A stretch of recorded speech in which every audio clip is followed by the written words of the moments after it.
Anel, you're part of the faculty of the Salzburg Global Seminar, and our topic is breaking the glass ceiling for women.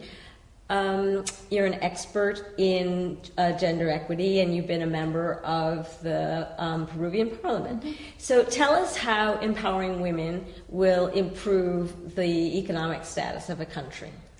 Well, I don't only think that this will help to improve the economic status. It has been proved by the International Monetary Fund and the World Bank in a recent report, 2007 report, that the goal to promote equal opportunities for women will help to halve the poverty, will help to reduce the child mortality and also the maternal mortality, because surrounding women you have children and you have households. And in my country, for example, you have 23% of working women are the chiefs of the household. Mm-hmm. So there are many aspects in which you can see that giving education to women, you will better the life of the family and the community which is suffering poverty. Mm-hmm. And also help the growth of the economy at large. Yes, because, for example, also an international organization, again the World Bank, has established through surveys in developing countries that the women are better payers of loans.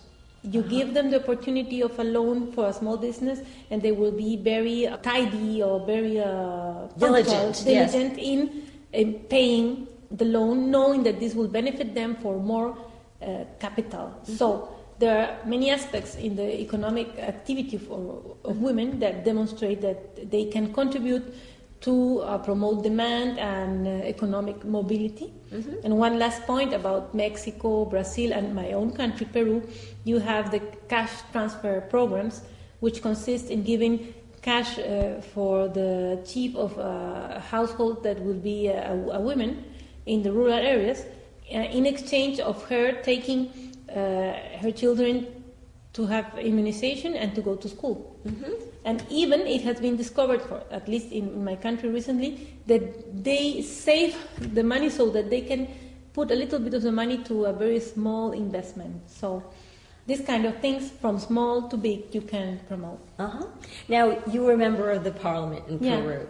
Tell us a little bit about the participation of women in Latin American countries in their parliaments. I think there's been a quota system in some countries. Yeah, it doesn't work equally for all regions and not necessarily for all the Latin American countries, but there are 11 Latin American countries that have the quota system, which consists either in having a specific percentage of women to be candidates in a list, it could be 20, 30%, in a list for local governments or for parliament, or you might have a number of seats reserved in the proper Congress, so when you count the votes for the general candidates, you have to know that the 10 more voted women need to cover these 10 seats. Mm-hmm. But the majority of cases, it is a percentage within the list. So 120 candidates in Peru, you have to got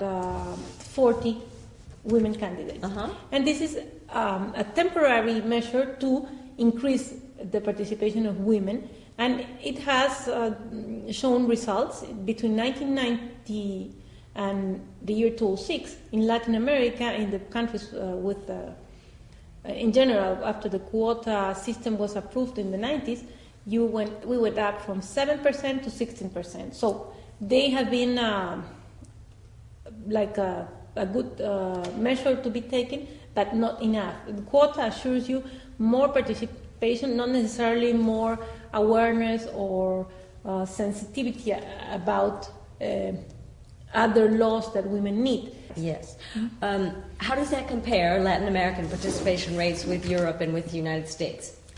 In the United States, you have the fact that there is, according to the League of Women Voters, a study in Washington, 16 countries of Latin America have more women in Congress than we have in the United States. And also you had the first speaker, the 2001, yes. I think. 2006, yeah. No, 2006, no? Yes. Yeah, recently. Yes, yeah, recently, recently. Nancy Pelosi. In Latin America, we had that like since 20 years ago. So it goes faster in that sense as it can go slower in others. No? And what about Europe versus Europe? In the case of Europe are in a little bit higher than us. In the Nordics themselves, they are Very high. very high, 41%. Mm-hmm. And Europe, excluding Nordics, 19%. So we are in 16 in average. So we are not so far from Europe in the numbers. No? Okay, and you've been a TV journalist, so I know you have something to say about this. How can the media portrayal of girls, which now in the celebrity culture is proving so problematic, be changed? I think you don't have. I learned very early that you have to promote dialogue with the press.